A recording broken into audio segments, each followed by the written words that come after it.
Hi, welcome to online registration, also known as OLR. I'm here to guide you through the online registration process. Now let's get started. The online registration process minimizes time and travel. Parents and guardians can access the OLR application from any electronic device.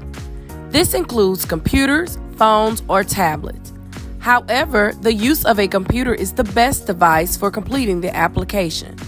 Rather at work or home, the online application can be completed virtually anywhere at any time. Parents and guardians can receive assistance with the OLR process by contacting an OLR team member, all while remaining socially distant. Online registration is as easy as Step 1, collect all required registration documents. 2, Step 2, create an application and upload documents. Step 3, submit application for processing. When completing the first step of the OLR process, it is important to gather all required documents. The first required document is 2 proofs of residency in the parent's or guardian's name. Acceptable proofs of residency include a lease or mortgage and/or utility bills. Approved utility bills are gas, water, and electricity billed within the last 30 days. An affidavit of residency can be provided for parents and guardians as needed. Next, parents or guardians should obtain evidence of birth. Evidence of birth can be verified by a birth certificate, a passport, an adoption record, or a sworn affidavit of a practicing physician. Parents and guardians are also required to verify the student's Social Security number. This can be verified by providing a copy of the student's Social Security card. Waivers are available for parents and guardians when needed. Additionally, documents from the student's previous school are required. For students in grades 7 through 12, this would include a complete discipline history. For students in grade kindergarten through 8, a report card is required which indicates the student's grade placement. For students grade 9 through 12, a transcript is required. Grade placement will be determined based upon credits earned. Parents are also required to provide identifying information. This includes the parent's government-issued photo ID and guardianship or custody papers as needed. It is also required for parents and guardians to provide current medical documentation on Georgia forms. This includes the Georgia Immunization Form 3231 and the Georgia Hearing, Vision, and Dental Form 3300. Lastly, parents and guardians who received acceptance for students to attend schools through school choice, magnet, or the pre-K program must provide an approval letter. Now that we have collected all of our required documents, let's begin the application. To begin the application, we will go to the Clayton County webpage. That is www.clayton.k12.ga.us. This gives us the opportunity to scroll down to the bottom of the page where we can receive information as it relates to the 2020-2021 new student online registration.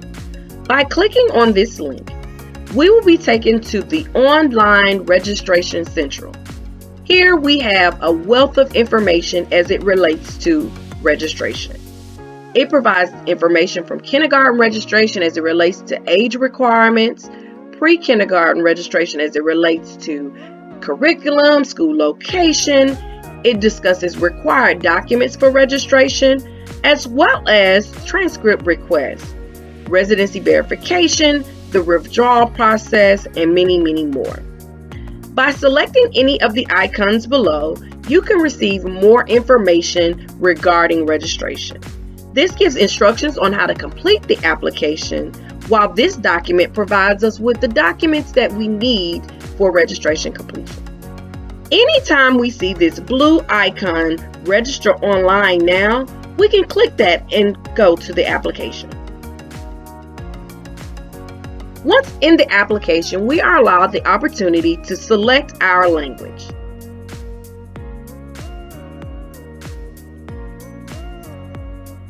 By selecting the language, you are brought to a screen that asks for some parent information. You will enter the parent guardian name, the year that you're trying to register, the email, and you will let us know if your student has attended a Clayton County Public School before. So we're asked to verify that we're not a robot. So once we have done that, we can click the Begin Registration.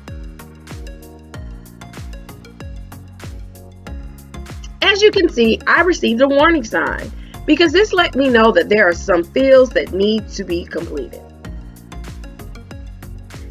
Anytime you see anything that is yellow in the application, that is an indication that something is missing. So when we see a yellow, we know we have to go back to add that information. Once we have completed entering identifying information, a link to the application is sent to the email address provided. Select this link and begin the application. After required signatures are received, we are ready to begin our application. In the top right-hand corner of the application, there is an application number. This number will allow our OLR team members access to review the application if assistance is needed. When completing the first pleat of the application, we are entering primary household information. Here, you will enter contact information such as your primary household number and the home address. When entering in your mailing address, you'll begin to see your address appear in the box below. Once your address is available, select it so that it can be placed in your application. The second pleat allows parents and guardians the opportunity to enter their email, mailing address, as well as their home and cell phone numbers. Complete all sections in this pleat by selecting the Next button. The third pleat requires emergency contact information. To complete this section, select the Add New Emergency Contact button. If parents or guardians were previously entered in the application, do not enter them in this pleat.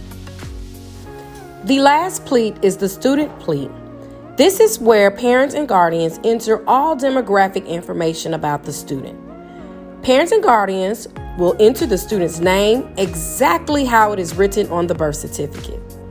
Additionally, this section provides parents with the opportunity to share students' health concerns, special permission for school attendance, approved pickup lists, as well as consent for activities throughout the school year. This pleat also allows parents the opportunity to upload documents collected in Step 1 by selecting the blue Upload button. Students highlighted in yellow indicates that there is missing required information. To update this information, click on the Edit or Review button next to the student's name. Congratulations, you have made it to the final step, Submit for processing. Once you have verified that you have completed all parts of the application, please select the Submit button. Keep in mind, once the application is submitted, you will no longer have the opportunity to make changes to the application. Upon submission, you will receive an email to confirm that you have submitted your application. An OLR team member can approve your application, indicating that all required information and documents have been received, or deny your application, indicating that it is missing some documents. Additionally, OLR team members can deny applications due to missing discipline history. In the case of missing documentation, OLR team members will include a list of missing documents in the denial letter emailed to parents. If you have any questions or concerns regarding the online registration process, please contact an OLR team member by emailing student registration at clayton.k12.ga.us.